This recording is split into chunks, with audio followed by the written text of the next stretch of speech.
BSc second year के electronics paper के अंतर्गत आज हम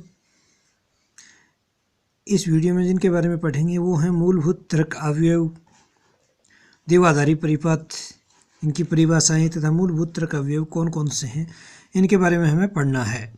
तो जो तर्क है, किसी कथन की सत्यता या असत्यता को परखने का जो क्षेत्र है वो तर्क कहलाता है, लॉजिक कहलाता है।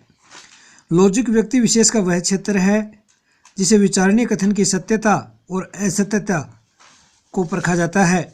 यदि कथन सत्य है तो देखा जाता है कि ये किन किन परिस्थितियों में सत्य है। जैसे उदाहरण के लिए हम कहें कि यदि बल्ब प्रकाशवान है तो ये उन परिस्थितियों में जब बल्ब ठीक है और बल्ब में धारा प्रवाहित हो रही है। अतः कथन को तर्क के रूप में निम्नलिखित कह सकते हैं कि यदि बल्ब प्रकाशवान है तो यदि यहाँ तो बल्ब ठीक होगा तथा बल्ब में ठीक होने के साथ साथ धारा भी प्रवाहित हो रही है। तो इस उदाहरण में प्रथम वाक्य मूल वाक्य है तथा शेष दो वाक्य हैं वो प्रतिबंध वाक्य हैं। ये व्यावहारिक जीवन में नित्य प्रतिदिन काम में आने वाले कथनों की सत्य असत्य हाँ ना केवल दो कथनों के तार्किक रूप से व्यक्त किया जा सकता है और इन कथनों के रूप में हम इसे एक सत्यमान सारणी ट्रू टेबल की रचना भी है वो की जा सकती है। हाँ या ना या सत्य असत्य कथनों को भिन्न वोल्टता स्तरों से निरूपित करें तो ऐसे परिपथों की रचना की जा सकती है जिनके द्वारा सत्यमान सारणी से प्राप्त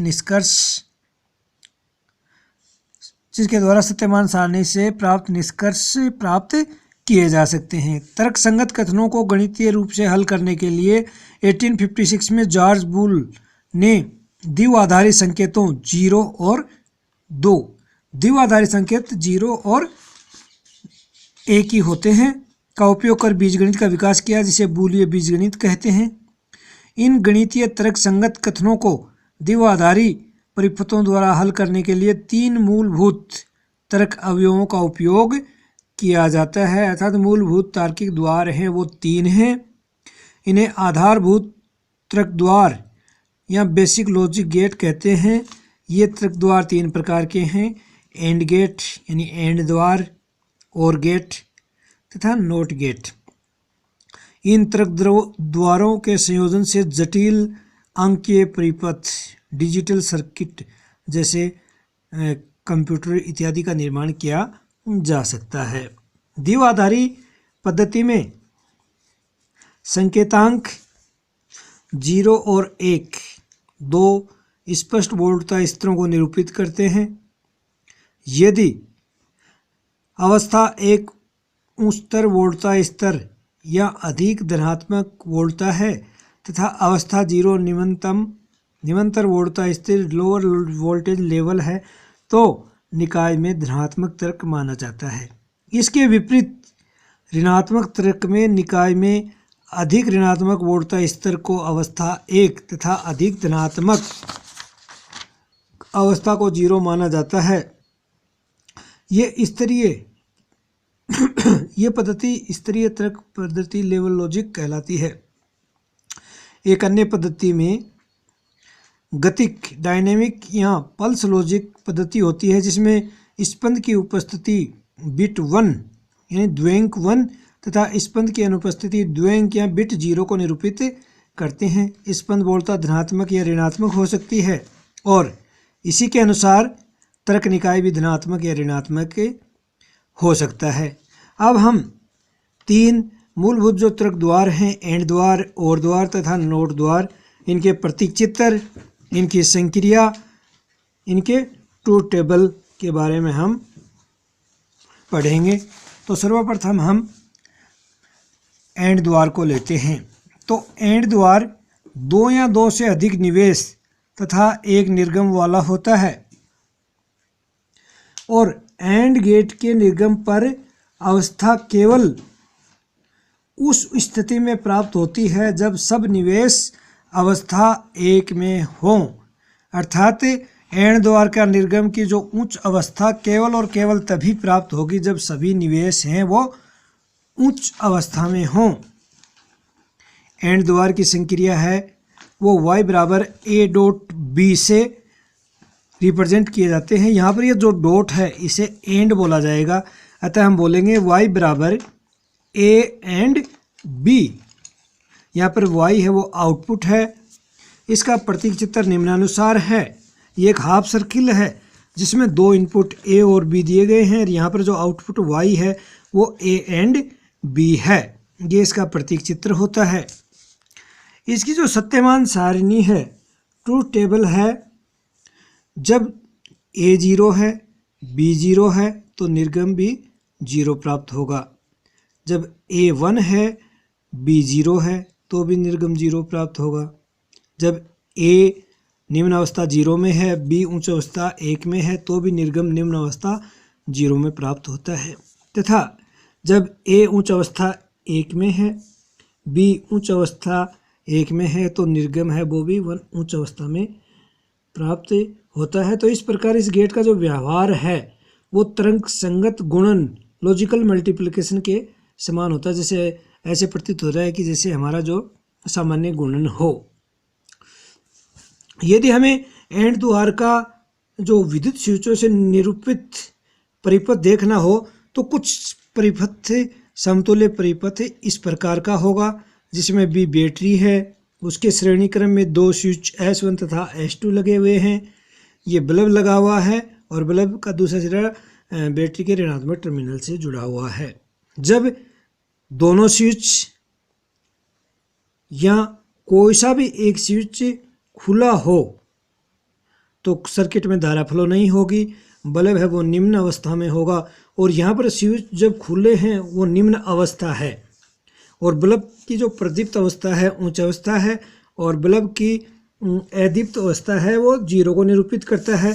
अतः दोनों स्विच खुले हैं या कोई एक भी खुला है तो बल्ब 0 स्थिति में होगा। जब दोनों स्विच बंद हैं अर्थात दोनों एक अवस्था में हैं तो सर्किट पूर्ण हो जाता है, सर्किट से करंट फ्लो होती है, फलस्वरूप बल्ब है वो प्रदीप्त हो जाता है।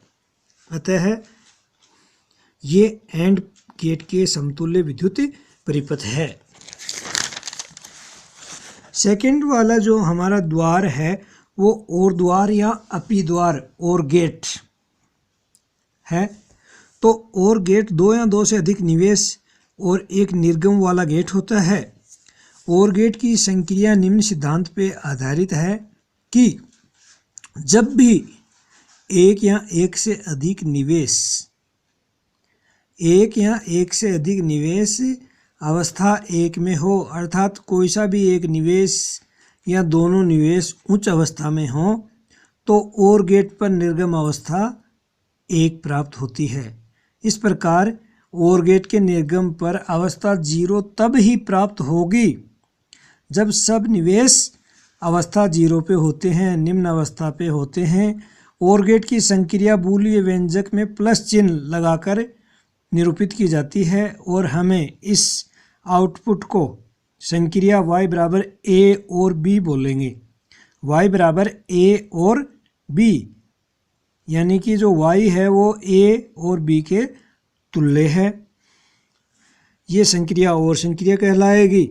और गेट का जो प्रतीक चित्र होगा वो कुछ इस प्रकार से होगा। यहाँ 2 टर्मिनल a और b हैं तथा इसका आउटपुट a और b प्राप्त होता है। इसकी संक्रिया सत्यमान सारणी की बात करें तो निवेशी टर्मिनल a और b हैं, निर्गम टर्मिनल y बराबर a और b है। तो a और b दोनों निम्न अवस्था में हैं तो निर्गम है वो निम्न अवस्था में प्राप्त होता है। a उच्च अवस्था में है, b निम्न अवस्था में है तो निर्गम उच्च अवस्था में प्राप्त होगा। a निम्न अवस्था में है, b उच्च अवस्था में है तो निर्गम उच्च अवस्था में होगा। और दोनों ही निवेशी उच्च अवस्था में हैं तो भी निर्गम है वो उच्च अवस्था में प्राप्त होता है। यदि इसका समतुल्य विद्युत परिपथ लें तो समांतर क्रम में 2 जुड़े हुए स्विच S1 और S2 हैं और वो इस परिपथ से जुड़े हुए हैं चित्रानुसार। तो जब दोनों स्विच खुले होंगे तब परिपथ से धारा नहीं प्रवाहित होगी, बल्ब प्रदीप्त नहीं होगा। कोई सा एक या दोनों स्विच जब ऑन होंगे, उच्च अवस्था में होंगे, एक या दोनों, तो बल्ब प्रदीप्त हो जाता है, उच्च अवस्था है वो प्राप्त होती है। तीसरे प्रकार का जो गेट है वो नोट गेट है।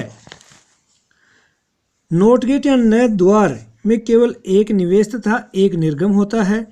इसे निषेध तर्क का कार्य करता है। यह निषेध तर्क नेगेशन का कार्य करता है, प्रतिलोमक का कार्य करता है। जब नोट गेट का निवेश अवस्था 1 में होता है तो निर्गम पर विपरीत अर्थात अवस्था 1 प्राप्त होती है, और जब निवेश अवस्था 1 पर होता है तो निर्गम पर 0 अवस्था प्राप्त होती है। इस प्रकार इस गेट की संक्रिया के कारण निर्गम पर प्राप्त अवस्था निवेश पर आरोपित अवस्था के विपरीत होती है। इस कारण इस गेट को प्रतिलोमक भी कहते हैं।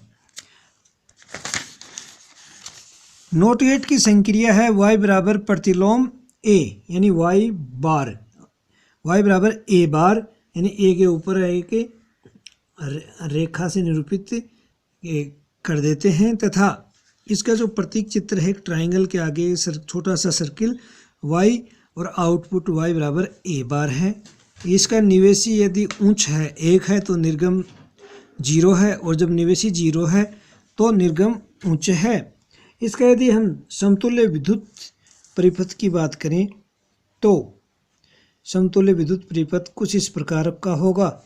यहाँ बाहर बैटरी से बल्ब जुड़ा हुआ है और इनके समांतर क्रम में एक स्विच ऐसे लगाया हुआ है। जब स्विच खुला है यानी 0 अवस्था में है तो शॉर्ट सर्किट नहीं होता है, करंट है वो बल्ब से फ्लो होती है और बल्ब प्रदीप्त रहता है, यानी 0 पर 1 प्राप्त होता है। जो ही स्विच को हम ऑन कर देते हैं, एक अवस्था में ले जाते हैं, संपूर्ण करंट लघुपतित होने के कारण स्विच ऐसे फ्लो होती है, बल्ब से करंट फ्लो नहीं होगी और बल्ब है वो अदीप्त हो जाएगा। अर्थात जब 0 है तो 1 है आउटपुट, जब इनपुट 1 है तो आउटपुट 0 प्राप्त होता है। ये नोट गेट की संक्रिया है।